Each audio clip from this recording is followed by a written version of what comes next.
I'm speaking with Wakefield Select Board Chair Ken Paul. Good evening. Ken, you've got, first of all, you're a native of the town, Correct.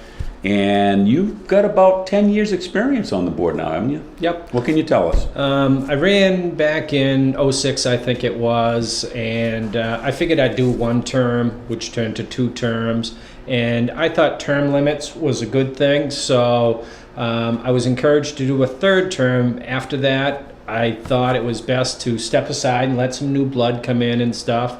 Wakefield's got a unique opportunity right now that 2 prior selectmen had resigned last year, so this is really odd that all 3 seats are up this year.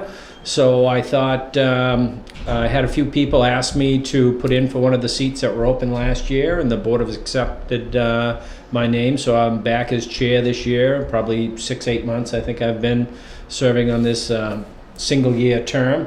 So I thought I'd run for the 1-year seat just to help transition the new board, because we could have 2 other new selectmen that may need some help and guidance bringing you through. As selectmen, you're running a multi-million-dollar corporation with all types of employees. You really gotta, help organize the town and budgets and help keep a steady tax rate and just keep things moving in a positive direction. Yeah. And as a native, I mean, you're familiar with every road, every workings of the town, and with the experience you've got, what have you learned? I mean, you've got a lot of experience now. What have you gained from all this experience that you feel you could offer, which you've said some of it, but do you have some other things that you can share with us? Yeah, so as you say, growing up here in a community, I know what it's like to get on the school bus at 5 o'clock in the morning, riding out of school.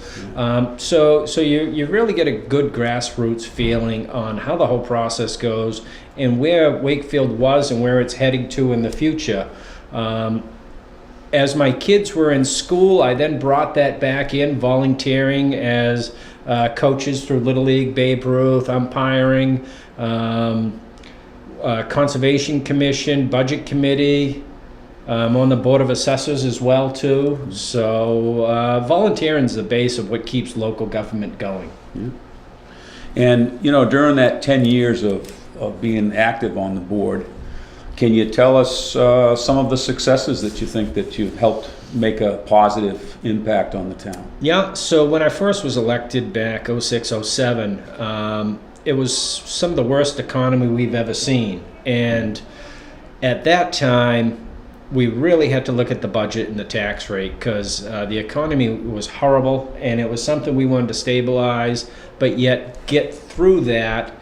We saw a lot of people not paying their taxes. And one of the things a lot of people don't realize, at that time, if you didn't pay your taxes and you got behind, you had to pay a 15% penalty. And that was the assessment of your property. So that was $15,000 on every $100,000. Wow. And one of the first things I really wanted to do was get a clear letter out to the people that you're behind on your taxes, and this is going to be the total due if if it got behind this final year. And we just want people to come in and make payments, do whatever you could. The last thing anybody wants to do is take property for the town for taxes. Nobody wants that. You just want to keep it flowing at a good rate. Yeah. Now, I've talked about some successful things. Have there been instances of situations that you would have liked to have turn out differently? Yeah.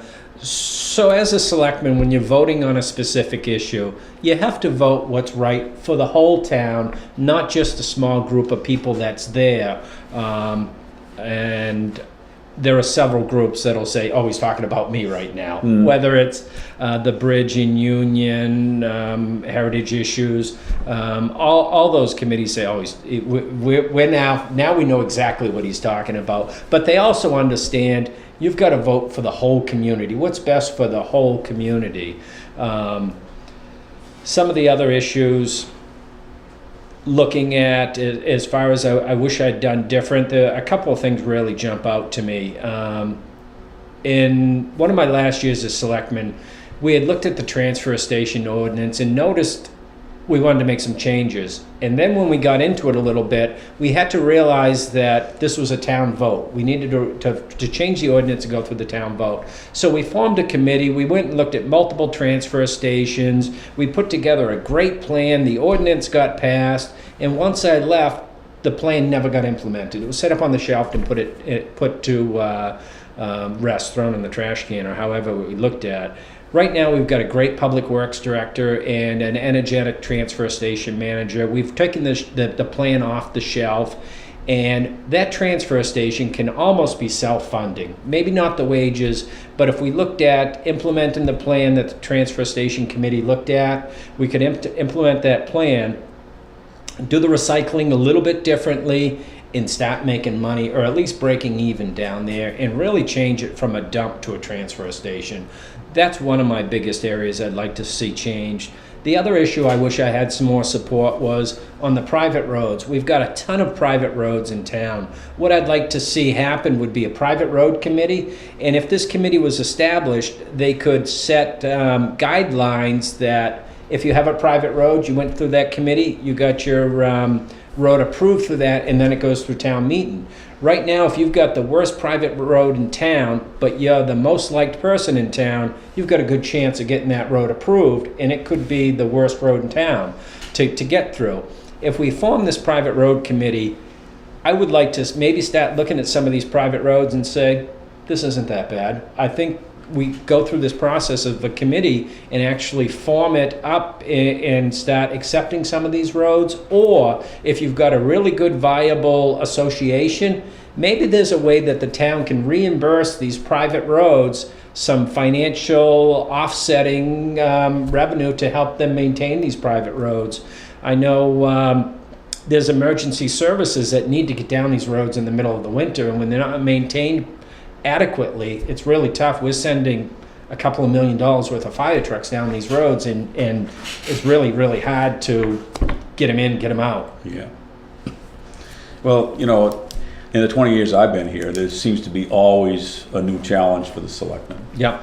And you've mentioned a little bit about the transfer station. Seems to be a challenge that you want to take on as far as making it more efficient.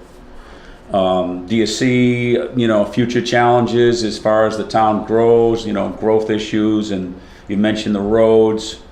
It seems like the selectmen have been trying to address the bridge issue, but when the state doesn't provide money, it's awful hard for you to do that. But it seems like and when I watch the meetings, you are addressing people's concerns. Sometimes they'd like it to go a little quicker than is possible, but you're keeping the whole town in your mind and listening to a legal counsel as well. I mean, what do you see going on with some of these things that are in the works right now? Do you see some we've got a great capital improvement program and plan in place.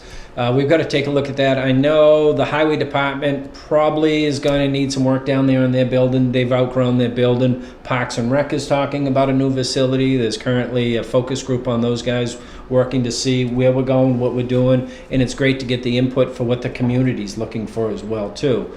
But what are the other things? Local government, just like all government, it's got to be transparent. You got to have great transparency, and as a selectman, you've got to make confident, intelligent, clear decisions that doesn't have a lot of drama attached to it as well too.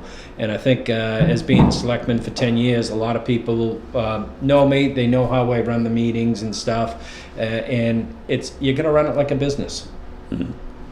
Well, I know that under your chairmanship, the meetings seem to be run professionally, and that people do have a chance to speak. Is there anything else that you'd like to sum up with? We got about a minute left here. Yeah, I guess I'll follow up on the capital improvement. Another issue that could be extremely costly over time is the wastewater treatment facility we have. Currently, it's just some open ribs out there. We're just 1 or 2 tests away from some high levels being tested out there, and we'll be in a multi-million-dollar facility out there.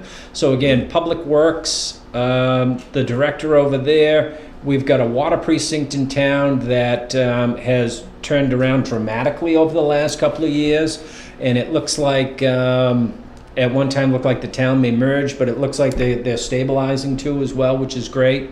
But it doesn't take long, and you've got a couple of $1 million here at a facility and several million there. And we've got one of the best tax rates there are in the whole state of New Hampshire. It's really hard to compete with the tax rate we have and with the assessments we have on our properties.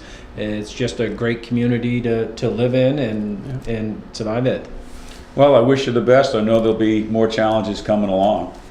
Yeah. And I thank you for coming in and Thanks for inviting being me. willing to talk to Clearview us. gets the word out. It's really a great process, and again, it's just more transparency for local government. Thank you, Ken. Thank you. You guys have a good evening.